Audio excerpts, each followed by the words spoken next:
So let's talk about the power of the 501c3 nonprofit donation receipt. So as you start getting into this work of private trusts, and our particular bulletproof trust that we use is a nonprofit as soon as it's notarized. Operating a nonprofit is different in certain ways, key fundamental factors, than operating a for-profit company, right? And so one of the main fundamental differences is that nonprofits by law do not and cannot receive income. They can only receive donations.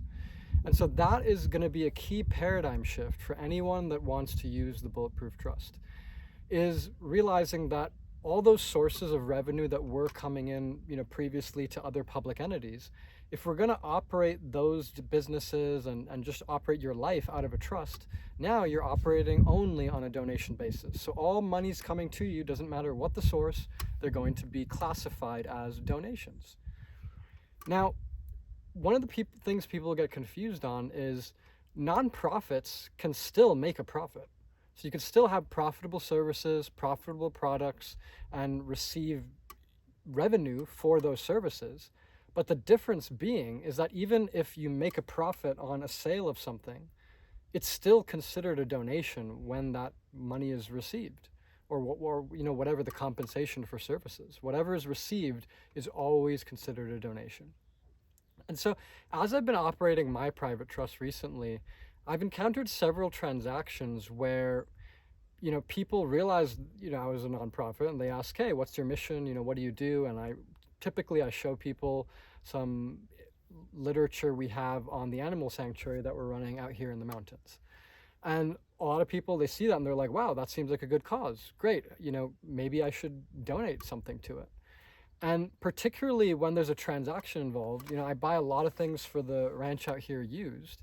And so whenever those transactions are happening, a lot of the times when the counterparty is aware that, whatever I'm trying to get from them, they're giving it to a nonprofit, they're a lot more inclined to usually negotiate a lower price. And I've had several key instances recently where people requested donation receipts so that they could write off that monetary amount on their tax return later on in the year. And it got me thinking, why not even lead with an offer of being able to issue that receipt? Because when you run a nonprofit, you can issue donation receipts to anyone who provides a donation. And with this private trust, one of the really cool things is we don't need permission from the government to tell us, what kind of things we can and can't receive donations for. We don't need to prove that status to anyone and, prove, oh, this little thing we got is actually for nonprofit and it's not for personal use. Like, we don't have to prove any of that. All we have to do is, as trustees of our trust, we decide, okay, where are we taking donations from? And then we can issue, a receipt for it. So recently I had, a generator donated, and it was a really nice souped up generator. I was ready to pay like $500 used for it. It was probably $1,000 generator. And the gentleman asked me if I would write him a donation receipt worth $1,000. And I said, sure, because all that costs me is the paper and, the ink to sign it, and that's it. And for him, he knew he was donating to a good cause because, we really need power out here. We're completely off grid. And so that was, a worthwhile exchange. And another really crazy transaction recently was, I purchased an off-grid camper for our location, which is right behind the camera. And in making that offer, I offered a certain amount of cash for this vehicle, for this camper used. And then on top of that, I gave a donation receipt for several $1,000s, because they had multiple offers actually, and mine was lower than another one, but the guy liked my cause and he liked the fact that, we worked with animals. And so he said, look, if you match their offer with a donation receipt, then I will give you this camper, or sell you the camper. And so that's what ended up happening. And so I, wrote a donation receipt, and then I submitted it as well as the cash that we agreed upon, and I won the bid for that.